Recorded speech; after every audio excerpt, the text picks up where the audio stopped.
Today, you're going to practice reading and identifying facts and opinions in a text. Remember to use what you've learned. You can make connections to the text to help you understand. But first, let's start with our learning targets for today. We've got identify facts and opinions in a passage. You will identify and use signal words for opinions. You will make connections to a text and then use academic sentence frames to discuss strategies. All right, let's review fact and opinion now, what we've done every day. We've been working on fact and opinion. A fact is a statement that can be proven true or false.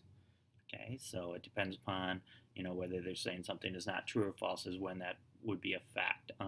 If you say that the sky is orange or the sky is purple, then that's not really, you can prove it false, but that's not a fact.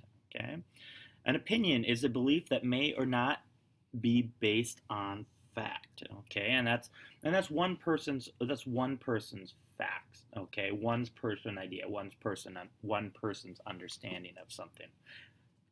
Signal words include verbs such as think or believe, and adjectives such as best or worst. Can help readers recognize opinions. Like, I think that the Vikings are the best team, or I believe that the Wild are going to make the playoffs, or I believe that ice cream is the best dessert ever, or I believe that broccoli is the worst vegetable in the world.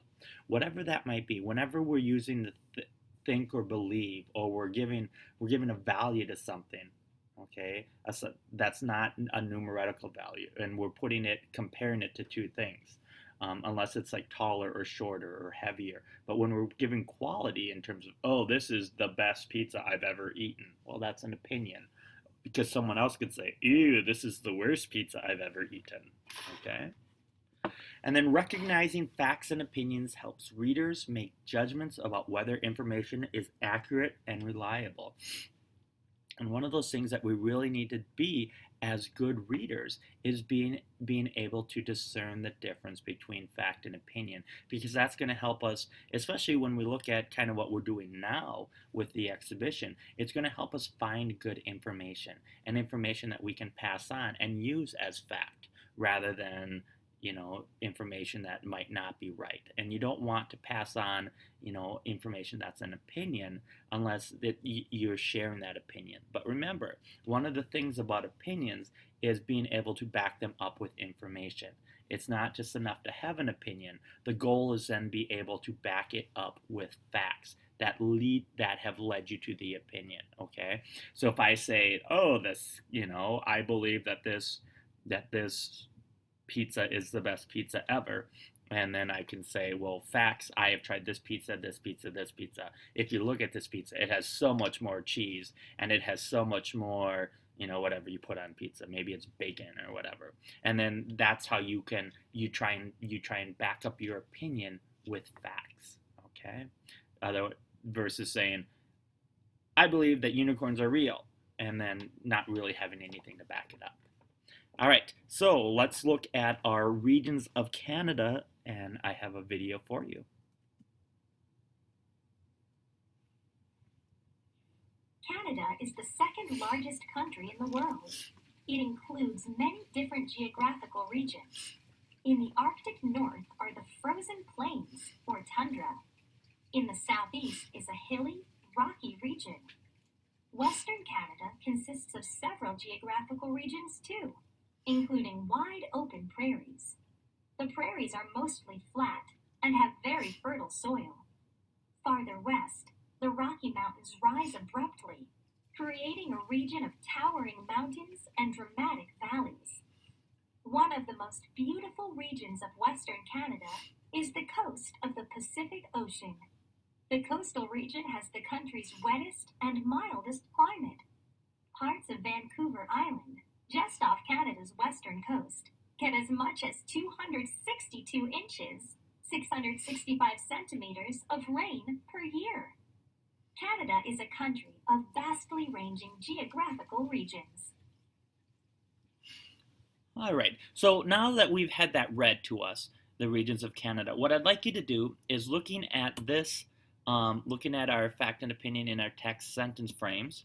One fact in the passage is, one opinion in the passage, and making connections to the text help me. What I'd like you to do is take some time, and I'd like you to fill out that bottom portion of here, okay, with facts and opinions. And then when you are done, well, first you should pause the video to fill that out. When you are done, restart the video, and we will go through and see if your facts match mine.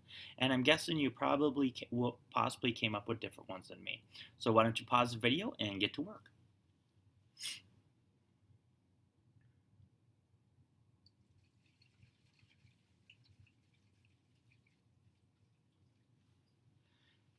So fifth graders, when we look at the regions of Canada and we start looking for facts, as you can see, the first one is Canada is the second largest country in the world. And that for me was surprising because I never thought Canada to be that large.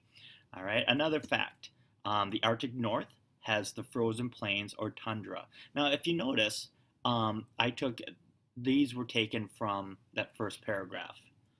All right, another fact, the Southeast is a hilly, rocky region. The prairies are mostly flat and have fertile soil. And then the coastal region has the country's wettest and mildest climate. Okay, so those are some of the facts that I pulled from here. You could have had parts of Vancouver Island gets as much as 262 inches of rain per year. Okay, opinions. Farther west, the Rocky Mountains create a region of towering mountains and dramatic valleys. And what makes this opinion is the towering mountains and dramatic valleys. We don't really know what a dramatic valley is, and it depends upon who is talking. I might think a valley is just plain, while someone else is like, oh, that's dramatic. Okay, another one. One of the most beautiful regions of Western Canada is the coast of the Pacific Ocean. And again, we have the most, okay? And whenever we have something like the most, that's going to generally designate that is an opinion. Because, well, who really is able to tell what's most beautiful? It might be beautiful to you and Ms. Owens, but Mr. Vitale and I don't think it's beautiful at all. We just think it's land. So when that's when that's one of those signal words for us. Next step, boys and girls, once the video is done,